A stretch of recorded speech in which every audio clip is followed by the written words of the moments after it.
Hello नमस्कार दोस्तों, कैसे हैं आप सब लोग। उम्मीद है कि आप सब लोग बहुत ही बढ़िया होंगे और आप लोगों की तैयारी भी बहुत ही बढ़िया तरीके से चल रही होगी। दोस्तों, आज की इस वीडियो पर मैं एमपी हॉस्पिटल असिस्टेंट एग्ज़ाम के लिए यहाँ पर सामाजिक विज्ञान सब्जेक्ट से मैंने टॉप 60 क्वेश्चन लेकर आया हूँ दोस्तों, जो कि बहुत ही इम्पोर्टेंट है। पूरे के पूरे क्वेश्चन सिलेक्टेड क्वेश्चन है दोस्तों। अब जो है आपके पास एमपी हॉस्पिटल असिस्टेंट एग्ज़ाम के लिए बहुत ही कम टाइम बचा है। आखिरी आपके पास 10 दिन का शेष टाइम बचा है। तो दोस्तों, मैं आप लोगों से कहना चाहूँगा कि उन पूरे 60 प्रश्नों की आप प्रैक्टिस कीजिए और अपने आप पे इसे डिसाइड कीजिए कि आपके कितने स्कोर आ पा रहे हैं। अगर मान के चलिए कि इन 60 प्रश्नों में आपके 45 नंबर आ रहे हैं तो मान के चलिए दोस्तों कि आप लोगों की तैयारी बहुत अच्छी है। अगर इससे कम नंबर आ रहे हैं दोस्तों तो आपको इसका मतलब ये हुआ कि ज़्यादा से ज़्यादा प्रैक्टिस करने की ज़रूरत है, क्योंकि आप जितना ज़्यादा प्रैक्टिस करेंगे उतना ज़्यादा आपके नंबर इंप्रूव हो जाएंगे। तो चलिए आज की वीडियो को हम स्टार्ट करते हैं और आपने जितने क्वेश्चन सही करेंगे उनको आप काउंट जरूर करते चलिएगा। तो आज का हमारा पहला क्वेश्चन है कि भारतीय संविधान की प्रारूप समिति यानी कि ड्राफ्टिंग कमेटी के अध्यक्ष कौन थे।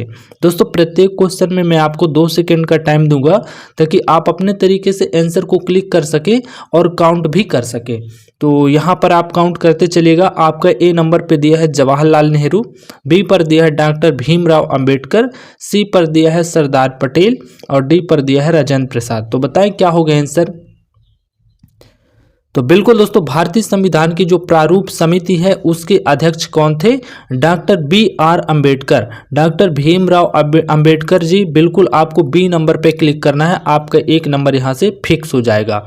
आ जाइए अगले क्वेश्चन पे आ जाते हैं दोस्तों। आपका यहाँ पे क्वेश्चन नंबर 2 है दोस्तों। क्वेश्चन स्टार्ट करने से पहले आपसे एक हाथ जोड़कर विनती है दोस्तों, अगर आप लोग चैनल पर नए हैं प्लीज़ चैनल को अभी के अभी सब्सक्राइब कर लीजिए, क्योंकि डेली वीडियो जो है आपके इस चैनल पर अपलोड की जाती है।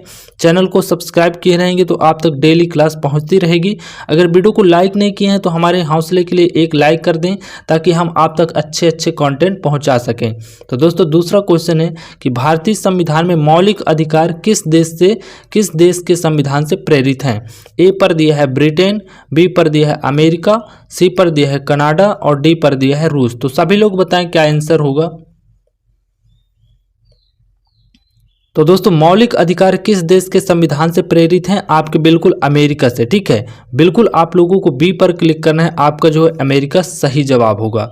आ जाइए अगले क्वेश्चन पे आते हैं दोस्तों। आपका यहाँ पे नेक्स्ट है तीसरा क्वेश्चन कि भारतीय संविधान का कौन सा अनुच्छेद समानता का अधिकार प्रदान करता है। समानता का अधिकार बताना है दोस्तों कि कौन सा अनुच्छेद जो है हमें समानता का अधिकार देता है। ए पर दिया है दोस्तों 14, बी पर दिया है 19, सी पर दिया है 21 और डी पर दिया है 32। सभी लोग बताएं। बिल्कुल दोस्तों, हमको जो अनुच्छेद 14 है वो हमें समानता का अधिकार प्रदान करता है। आपको याद में रखना है। ठीक है, काफ़ी इंपॉर्टेंट क्वेश्चन दोस्तों, ऐसे ही क्वेश्चन आपसे एग्जाम में पूछे जाते हैं। चलिए अगले क्वेश्चन की ओर बढ़ते हैं दोस्तों। आपका चौथा क्वेश्चन पूछा गया है कि भारत में संघीय शासन व्यवस्था का अर्थ क्या है। भारत में संघीय शासन का जो अर्थ है वो क्या है बताएं। तो बिल्कुल दोस्तों, केंद्र और राज्य सरकारों के बीच शक्तियों का विभाजन। हमारा जो देश है भारत देश, उसमें संघीय शासन व्यवस्था लागू है। इसका मतलब ये है कि केंद्र और राज्य सरकारों के बीच शक्तियों का क्या है, विभाजन है। ठीक है, एक फिक्स विभाजन है दोस्तों, इसलिए हमारा भारत जो है संघीय शासन व्यवस्था पर आधारित है।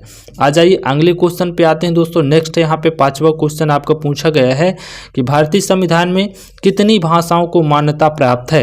दोस्तों, सामाजिक विज्ञान के सारे क्वेश्चन हैं, आपको 60 क्वेश्चन देखने के लिए मिलेंगे और पूरे के पूरे बहुत ही इंपॉर्टेंट क्वेश्चन है। पूरा क्वेश्चन आप लोग अटेम्प्ट करके जाइएगा। तो बताएं कितनी भाषाओं को मान्यता प्राप्त है, 18, 20, 22 या 24। सभी लोग बताएं। तो बिल्कुल दोस्तों, 22 भाषाओं को जो है मान्यता क्या है, प्राप्त है। चलिए अगले क्वेश्चन पे बढ़ जाते हैं। आपका यहाँ पे क्वेश्चन है 6वां नंबर है कि लोकसभा को भंग करने का अधिकार किसके पास होता है। लोकसभा को भंग करने का जो अधिकार है किसके पास होता है। प्रधानमंत्री, राष्ट्रपति, मुख्य न्यायाधीश या उपराष्ट्रपति। बताइए सभी लोग क्या होगा आंसर। बिल्कुल दोस्तों, लोकसभा को जो भंग करने का अधिकार होता है वो आपके राष्ट्रपति साहब जी के पास होता है। बी को क्लिक करिएगा, बहुत ही इंपॉर्टेंट क्वेश्चन है। आ जाइए अगले क्वेश्चन पे आते हैं। क्वेश्चन नंबर 7वां यहाँ पर दिया गया है कि भारत में पंचायती राज व्यवस्था को संवैधानिक दर्जा किस संशोधन द्वारा मिला है? 42वां, 44वां, 73वां या 86वां? बताएं। पंचायती राज व्यवस्था को संवैधानिक दर्जा किस संशोधन द्वारा मिला है? दोस्तों आपको यहाँ पे सी पर क्लिक करना है, 73वां। ठीक है, आपका 73वां बिल्कुल यहाँ पे करेक्ट आंसर है। आ जाइए अगले क्वेश्चन पे आते हैं। आपका 8वां क्वेश्चन है कि नगर पालिकाओं को संवैधानिक दर्जा किस संविधान संशोधन द्वारा मिला है? नगर पालिकाओं को संवैधानिक दर्जा किस संशोधन द्वारा मिला है? दोस्तों आपका 74वां, इसको भी है 74वां संशोधन द्वारा ही मिला है, मान्यता प्राप्त है। ठीक है, तो बिल्कुल आप लोग दोनों क्वेश्चन को एक साथ में याद कर सकते हैं। आइए 9वें क्वेश्चन को देखते हैं। क्वेश्चन है कि भारतीय संविधान का अनुच्छेद जो 32 है वो किससे संबंधित है? बताएं। अनुच्छेद 32 किससे संबंधित है? याद में रखना दोस्तों, संवैधानिक उपचार का अधिकार। संवैधानिक उपचार का अधिकार अनुच्छेद 32 जो है क्या है, आपको यहाँ पर इंडिकेट करता है, संकेत करता है। चलिए अगले क्वेश्चन पे आ जाते हैं दोस्तों। आपका यहाँ पे क्वेश्चन नंबर 10वां है। कहा गया है क्वेश्चन में कि भारतीय संसद का अभिन्न अंग कौन होता है? भारतीय संसद का अभिन्न अंग कौन होता है? राष्ट्रपति, प्रधानमंत्री, उपराष्ट्रपति या राज्यपाल? बिल्कुल दोस्तों, भारतीय संसद का जो अभिन्न अंग है आपके क्या कौन होते हैं? राष्ट्रपति होते हैं। ठीक है, ये अभिन्न अंग माने जाते हैं। ए नंबर का आंसर आपका बिल्कुल करेक्ट होगा। चलिए अगला क्वेश्चन देख लेते हैं दोस्तों। आपका नेक्स्ट है यहाँ पे 11 क्वेश्चन है कि भारतीय संविधान में धर्मनिरपेक्षता का विचार किस संशोधन द्वारा जोड़ा गया है? धर्मनिरपेक्षता का जो विचार है वो आपका किस संशोधन में जोड़ा गया है? सभी लोग बताएं। याद में रखना दोस्तों, बी नंबर आपका 42वां, आपको याद में रखना है। बी नंबर का आंसर आपका बिल्कुल यहाँ पे करेक्ट होगा। आ जाइए अगले क्वेश्चन पे आते हैं दोस्तों। आपका 12 नंबर का क्वेश्चन है कि भारत के प्रथम उप प्रधानमंत्री कौन थे? सॉरी, उपराष्ट्रपति पूछा गया दोस्तों, कौन थे? तो दोस्तों याद में रखना, डॉक्टर एस राधाकृष्णन जो है हमारे प्रथम उपराष्ट्रपति थे और इन्हीं के जन्मदिन पर क्या मनाया जाता है? शिक्षक दिवस मनाया जाता है। ठीक है, चलिए अगले क्वेश्चन पे आ जाते हैं दोस्तों। आपका अगला क्वेश्चन है यहाँ पे 13 नंबर का। भारतीय संविधान की जो प्रस्तावना है उसमें समाजवादी शब्द को कब जोड़ा गया है? बताएं। समाजवादी शब्द को कब जोड़ा गया है? भारतीय संविधान में समाजवादी शब्द को कब जोड़ा गया है? याद में रखना दोस्तों, 1976। सी नंबर आपका बिल्कुल यहाँ पे सही जवाब है। आ जाइए अगले क्वेश्चन पे देखते हैं। राज्य सूची का विषय कौन सा है? राज्य सूची का विषय कौन सा है दोस्तों? बताएं। पुलिस है आपका। ठीक है, राज्य सूची का जो विषय है आपका क्या है? सी नंबर, पुलिस पे क्लिक करिएगा, आपका सही जवाब होगा। आ जाइए दोस्तों अगले क्वेश्चन पे देखते हैं। 15 है, समावर्ती सूची का उदाहरण कौन है? दोस्तों समावर्ती सूची का जो उदाहरण है आपका क्या है? शिक्षा है। ठीक है, ए पर क्लिक करिएगा, आपका बिल्कुल सही जवाब होगा। नेक्स्ट देखते हैं दोस्तों। भारत में सर्वोच्च न्यायालय के न्यायाधीश की नियुक्ति कौन करता है? दोस्तों सर्वोच्च न्यायालय जो कि हैं उनके न्यायाधीश जो होते हैं उनकी नियुक्ति कौन करता है? बताएं। प्रधानमंत्री, संसद या राष्ट्रपति या राज्यपाल? सभी लोग बताइए। दोस्तों जो सुप्रीम कोर्ट में न्यायाधीश होते हैं उनकी नियुक्ति हमारे राष्ट्रपति साहब जी करते हैं। सी नंबर को याद करिएगा, आपका बिल्कुल राष्ट्रपति होगा। आ जाइए अगले क्वेश्चन पे आते हैं। क्वेश्चन दोस्तों आपका ऑप्शन नीचे है कि भारतीय संविधान में मौलिक कर्तव्यों की संख्या कितनी है? वर्तमान में कितनी है? मौलिक कर्तव्यों की संख्या बताना है दोस्तों, कितनी है? सभी लोग बताएं। दोस्तों भारतीय संविधान में मौलिक कर्तव्यों की जो संख्या है वो आपकी 11 है। बी पर क्लिक करिएगा, 11 आपका बिल्कुल यहाँ पे सही जवाब होगा। आ जाइए दोस्तों अगले क्वेश्चन पे आते हैं। आपका 18 नंबर का क्वेश्चन पूछा गया है। देखिए कहा गया क्वेश्चन में कि भारतीय संविधान का कौन सा भाग जो है नागरिकता से संबंधित है? नागरिकता से संबंधित कौन सा भाग है? बताएं। बिल्कुल दोस्तों भाग 2 जो है नागरिकता के बारे में जानकारी देता है, संबंधित है। बिल्कुल आपका बी आंसर बिल्कुल यहाँ पे सही होगा। चलिए आ जाइए अगले क्वेश्चन पे आते हैं। क्वेश्चन नंबर आपका 20 है कि भारत में राष्ट्रपति शासन किस अनुच्छेद के अंतर्गत लाया गया? राष्ट्रपति जो शासन है दोस्तों वो कौन सा अनुच्छेद है? बताएं। आपका बिल्कुल यहाँ पे 352 ए नंबर जो है आपका बिल्कुल यहाँ पे सही आंसर है। आ जाइए अगले क्वेश्चन पे आते हैं। राष्ट्रीय आपातकालीन किस अनुच्छेद के अंतर्गत घोषित किया जाता है? दोस्तों राष्ट्रीय आपातकालीन जो है किस अनुच्छेद के अंतर आपका घोषित किया जाता है। आपको ए नंबर याद में रखना है, 352। 352 में है, अनुच्छेद 352 के अंतर्गत राष्ट्रीय आपातकालीन को क्या किया जाता है, घोषित किया जाता है। ये अगला क्वेश्चन है आपका 21 नंबर का। क्वेश्चन में कहा गया है कि भारतीय संविधान का अनुच्छेद जो 21 है वो किससे संबंधित है, बताएं। अनुच्छेद 21 किससे संबंधित है? याद में रखना दोस्तों, जीवन और व्यक्तिगत स्वतंत्रता का अधिकार हमें देता है। अनुच्छेद 21 जो है हमें जीवन और व्यक्तिगत स्वतंत्रता की अधिकार देता है। चलिए अगला क्वेश्चन है आपका, यहाँ पे क्वेश्चन पूछा जा रहा है कि भारत में वित्त विधेयक यानी कि मनी बिल किस सदन में प्रस्तुत किया जाता है, बताएं। राज्यसभा, लोकसभा, किसी भी सदन में या विधानसभा में, बताएं सभी लोग। बिल्कुल दोस्तों, मनी बिल जो है, वित्त विधेयक जो है आपको यहाँ पे लोकसभा में प्रस्तुत किया जाता है। बी नंबर को क्लिक करिएगा। चलिए अगला क्वेश्चन है दोस्तों, राज्यसभा के सदस्यों का चुनाव कौन करता है? राज्यसभा में जितने भी सदस्य होते हैं उनका चुनाव कौन करता है? बिल्कुल आपका यहाँ पे निर्वाचित विधायक लोग करते हैं। कौन करते हैं दोस्तों? निर्वाचित विधायक। चलिए अगले क्वेश्चन पे आ जाते हैं दोस्तों। आपका यहाँ पे नेक्स्ट क्वेश्चन है, देखिए क्वेश्चन में पूछा गया है,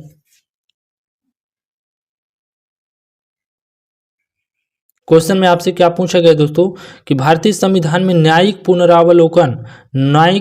पुनरावलोकन की शक्ति किसे प्राप्त है? संसद को, राष्ट्रपति को, सर्वोच्च न्यायालय को या निर्वाचन आयोग को? सभी लोग बताएं क्या हो गया आंसर। बिल्कुल दोस्तों, आपके सर्वोच्च न्यायालय को प्राप्त है। ठीक है, न्यायिक पुनरावलोकन का जो शक्ति है वो आपको किसको? सर्वोच्च न्यायालय को प्राप्त है। आ जाइए अगले क्वेश्चन पे आते हैं दोस्तों। आपका क्वेश्चन है यहाँ पे 25 नंबर का। कहा गया कि भारतीय संविधान में कितनी संघ सूची विषय हैं? कितनी संघ सूची विषय हैं, बताएं। 61 हैं, 52 हैं, 100 हैं या 97? बिल्कुल दोस्तों, आपको सी नंबर पे क्लिक करना है, आपका यहाँ पे 100 है। ठीक है ना। आ जाइए नेक्स्ट क्वेश्चन पे आते हैं। आपका यहाँ पे 26 नंबर का क्वेश्चन है। क्वेश्चन में क्या पूछा गया दोस्तों कि भारत के जो नियंत्रक एवं महालेखक परीक्षक होते हैं, यानी कि जो कैज होते हैं, उनका कार्यकाल कितने वर्षों का होता है, कितना होता है? बिल्कुल आपको बी पे क्लिक करना है। 6 वर्षों के लिए होता है या तो फिर उनकी आयु 65 वर्ष की हो चुकी हो। दोनों शर्तें यहाँ पे लागू होती है, या तो 6 वर्ष होना चाहिए या तो फिर 65 वर्ष की आयु हो। चलिए अगले क्वेश्चन पे आ जाते हैं। नेक्स्ट है आपका 27 नंबर का क्वेश्चन है। पूछा गया कि भारतीय निर्वाचन आयोग एक क्या है? खाली स्थान पे बताना है क्या है। संवैधानिक है, संवैधानिक है या वैधानिक है या निजी है या न्यायिक है? सभी लोग बताएं। तो बिल्कुल आपका यहाँ पे संवैधानिक ए नंबर आपका बिल्कुल यहाँ पे करेक्ट आंसर होगा। ठीक है ना। चलिए अगले क्वेश्चन पे आ जाते हैं। 28 नंबर का क्वेश्चन दोस्तों यहाँ पे पूछा गया है, भारत में मतदान गुप्त रूप से किस प्रणाली द्वारा किया जाता है, बताएं। बिल्कुल आपका गुप्त मतदान, आपको बी पर क्लिक करना है, आपका बिल्कुल सही जवाब होगा। चलिए अगले क्वेश्चन की ओर बढ़ जाते हैं दोस्तों। आपका नेक्स्ट यहाँ पे 29 नंबर का क्वेश्चन है कि भारतीय संविधान का कौन सा अनुच्छेद शिक्षा के अधिकार से संबंधित है? दोस्तों शिक्षा के अधिकार से संबंधित आपको बी नंबर सही होगा, आपका 21A बिल्कुल आपका सही होगा। चलिए अगले क्वेश्चन पे आते हैं दोस्तों। आपका नेक्स्ट यहाँ पे 30 क्वेश्चन है। देखिए क्वेश्चन में पूछा गया कि भारत में संघ लोक सेवा आयोग यानी कि यूपीएससी का उल्लेख किस भाग में मिलता है? दोस्तों यूपीएससी का जो आपका उल्लेख है वो आपको भाग 14 में मिलता है। ठीक है ना। आपका यहाँ पे ए नंबर का जो आंसर है आपका बिल्कुल यहाँ पे करेक्ट आंसर है। आ जाइए अगले क्वेश्चन पे आते हैं। 31 नंबर का क्वेश्चन दोस्तों पूछा गया है, भारतीय संविधान का सबसे बड़ा स्रोत कौन सा है? दोस्तों भारतीय संविधान का सबसे बड़ा स्रोत बताएं कौन है? अमेरिका संविधान या कनाडाई संविधान या भारतीय शासन अधिनियम 1935 या रूसी संविधान? सभी लोग बताएं। तो बिल्कुल दोस्तों भारतीय संविधान का सबसे बड़ा जो आपका स्रोत है भारत शासन अधिनियम 1935। आपका सी नंबर का आंसर बिल्कुल यहाँ पे आपका करेक्ट होगा। आ जाइए अगले क्वेश्चन पे आते हैं दोस्तों। आपका यहाँ पे 32 नंबर का क्वेश्चन है कि राष्ट्रपति को पद की शपथ कौन दिलाता है? राष्ट्रपति को पद की शपथ कौन दिलाता है, बताएं। प्रधानमंत्री, मुख्य न्यायाधीश, उपराष्ट्रपति या लोकसभा अध्यक्ष? सभी लोग आंसर कीजिए। बिल्कुल दोस्तों राष्ट्रपति को जो है पद की शपथ आपके कौन दिलाते हैं? मुख्य न्यायाधीश, सुप्रीम कोर्ट के मुख्य न्यायाधीश। आपको बी नंबर याद कर लेना है, आपको बिल्कुल यहाँ पे करेक्ट ऑप्शन है। चलिए अगले क्वेश्चन पे आ जाते हैं दोस्तों। क्वेश्चन है आपका कि भारतीय संविधान में स्वतंत्रता का जो अधिकार है वो किस अनुच्छेद समूह में दिया जाता है। बिल्कुल दोस्तों 19 से 21 अनुच्छेद आपको 19 से 21 जो है आपको स्वतंत्रता का अधिकार देते हैं। चलिए अगले क्वेश्चन पे आ जाते हैं। 34 नंबर का क्वेश्चन है कि भारत में प्रथम बार जो है आम चुनाव कब हुए थे। दोस्तों प्रथम बार जो है आपके 1951 से 52, बी नंबर का याद कर लेना। 1951-52 में जो है सबसे पहली बार आपका आम चुनाव हुआ था। चलिए अगले क्वेश्चन देख लेते हैं दोस्तों। क्वेश्चन है 35 नंबर का, लोकसभा अध्यक्ष अपना पद त्याग किससे देता है। जो लोकसभा का जो अध्यक्ष होता है वो अपना पद त्याग यानी इस्तीफा किसे देता है बताएं। राष्ट्रपति को, प्रधानमंत्री को, उपाध्यक्ष को या उपराष्ट्रपति को। सभी लोग आंसर कीजिए। बिल्कुल दोस्तों उपाध्यक्ष को। ठीक है, सी नंबर को क्लिक करिएगा, आपका बिल्कुल यहाँ पे करेक्ट जवाब होगा। आ जाइए अगले क्वेश्चन में आते हैं। 36 नंबर का क्वेश्चन है, भारत का सर्वोच्च विधि अधिकारी कौन होता है। दोस्तों भारत का सर्वोच्च विधि अधिकारी आपके कौन होते हैं बताएं। मुख्य न्यायाधीश, महान्यायवादी या सॉलिसिटर जनरल या विधि मंत्री। सभी लोग आंसर कीजिए। बिल्कुल आपका महान्यायवादी। भारत का सर्वोच्च विधि अधिकारी कौन होता है, आपका महान्यायवादी होते हैं। चलिए अगले क्वेश्चन पे आ जाते हैं। 37 नंबर का क्वेश्चन है कि राज्यपाल की नियुक्ति कौन करता है। दोस्तों बताना है राज्यपाल की नियुक्ति कौन करता है। प्रधानमंत्री, मुख्यमंत्री, राष्ट्रपति या संसद। सभी लोग आंसर कीजिए। राज्यपाल की नियुक्ति दोस्तों आपके कौन करते हैं, राष्ट्रपति जी करते हैं। ठीक है, सी आंसर क्लिक कीजिए, आपका बिल्कुल सही जवाब होगा। आ जाइए नेक्स्ट क्वेश्चन है आपका 38 नंबर का क्वेश्चन है कि संविधान सभा के अस्थायी अध्यक्ष कौन होते हैं। अस्थायी अध्यक्ष कौन थे बताएं। संविधान सभा के अस्थायी अध्यक्ष कौन है। डॉक्टर राजेंद्र प्रसाद, सच्चिदानंद सिन्हा, नेहरू या अंबेडकर। सभी लोग बताएं। बिल्कुल सच्चिदानंद सिन्हा जो हैं संविधान सभा के अस्थायी अध्यक्ष थे। चलिए अगले क्वेश्चन की ओर बढ़ जाते हैं। 39 नंबर का क्वेश्चन दोस्तों पूछा गया है आपसे क्वेश्चन में कि भारतीय संविधान की जो प्रस्तावना है उसमें न्याय कितने प्रकार का है। आपको बताना है 2 प्रकार के, 3 प्रकार के, 4 प्रकार के या 5 प्रकार के। बिल्कुल दोस्तों आपके 3 प्रकार के होते हैं। बी पर क्लिक करिएगा, आपका बिल्कुल यहाँ पे सही जवाब होगा। आ जाइए 40 नंबर का क्वेश्चन देख लेते हैं दोस्तों। क्वेश्चन में पूछा गया है कि राज्यसभा के वर्तमान अधिकतम सदस्यों की संख्या कितनी होनी चाहिए। 238, 245, 250 या 252। सभी लोग आंसर कीजिए।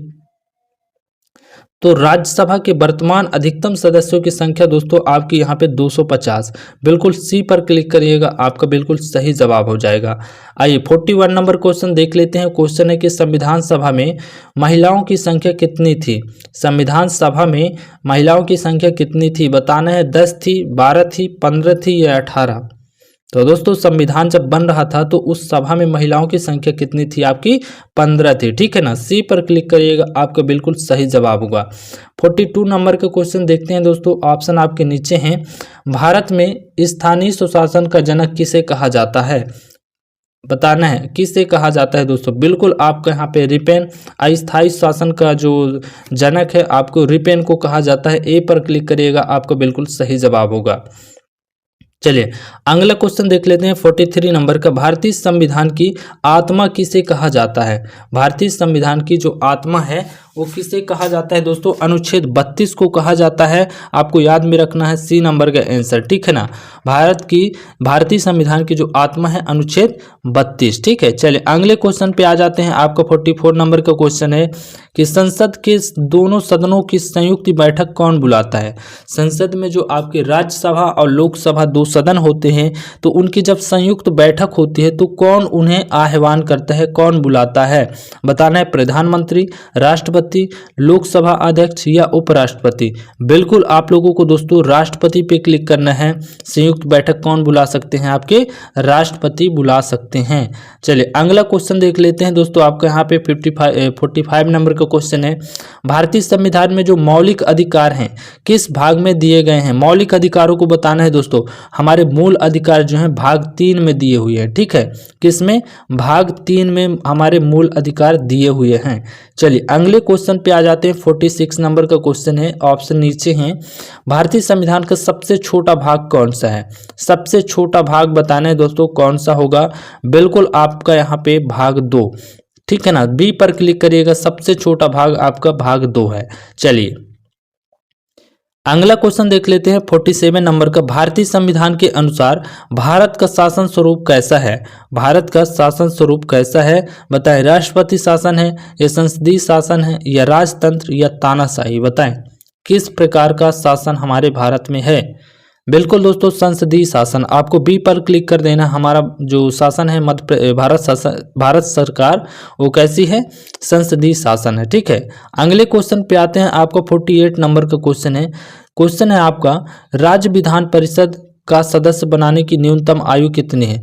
राज्य विधान परिषद का जो सदस्य बनने की जो न्यूनतम आयु है कितने वर्ष की है? बताएं 25 वर्ष, 30 वर्ष, 35 वर्ष या 40 वर्ष? सभी लोग बताएं। बिल्कुल आप लोगों का 30 वर्ष न्यूनतम जो आयु है आपकी कितना होनी चाहिए? 30 ईयर होना चाहिए। चलिए अगला क्वेश्चन है आपका 49 नंबर का क्वेश्चन है। पूछा गया है भारतीय संविधान का कौन सा अनुच्छेद समान अवसर अधिकार देता है? बताएं 14, 15, 16 या 17? समान अधिकार कौन सा अनुच्छेद देता है? बिल्कुल दोस्तों, आपके यहाँ पे अनुच्छेद जो 16 है वो क्या करता है? हमें समान अवसर अधिकार देता है। बिल्कुल आपका सी नंबर का आंसर सही होगा। चलिए अगले क्वेश्चन पे आ जाते हैं दोस्तों। क्वेश्चन है आपका 50 नंबर का। पूछा गया कि भारतीय संविधान के अनुसार भारत का नागरिक बनने की व्यवस्था किस भाग में है? भारत का नागरिक बनने की जो व्यवस्था है किस भाग में दी गई है? बताएं भाग 1 में, भाग 2 में, भाग 3 में या भाग 4 में? सभी लोग आंसर कीजिए। बिल्कुल दोस्तों, भारत का नागरिक बनने की जो आपकी जानकारी है वो आपको भाग 2 से मिलती है। ठीक है ना, बी पर क्लिक करिएगा, बिल्कुल आपका सही आंसर होगा। दोस्तों आज के इन 50 प्रश्नों में से आपके कितने प्रश्न सही रहे ये जरूर कमेंट बॉक्स में बताइएगा और अपने आप को खुद ये चीज़ समझाइए कि अगर आपके 45 नंबर आ रहे हैं तो मानिए कि आपकी तैयारी अच्छी है। अगर इससे कम आ रहे हैं तो आपको और ज़्यादा जो है मेहनत करने की आवश्यकता है दोस्तों, ताकि आपके पास जो बचे हुए आखिरी 10 दिन हैं इनमें आपके स्कोर बढ़ सकें और आपका सिलेक्शन हो सके। दोस्तों आज का वीडियो आपको कैसा लगा कमेंट बॉक्स में बताइएगा। अगर चैनल पर आप लोग नए हैं तो प्लीज़ आप लोग चैनल को अभी तुरंत के तुरंत सब्सक्राइब कर लीजिएगा, ताकि जब भी नया वीडियो अपलोड होगा सबसे पहले आप तक पहुँच सकेगा। और वीडियो को एक लाइक ज़रूर कर दीजिएगा। लाइक करने से होता क्या है कि हमारा हौसला बढ़ता है और हम आप तक बिल्कुल नए नए कंटेंट पहुँचाने के प्रयास करते हैं। ठीक है, तो दोस्तों आज की वीडियो को फिलहाल यहीं समाप्त करते हैं। मिलेंगे अगले वीडियो में एक नए जानकारी के साथ। तब तक के लिए जय हिंद, जय भारत।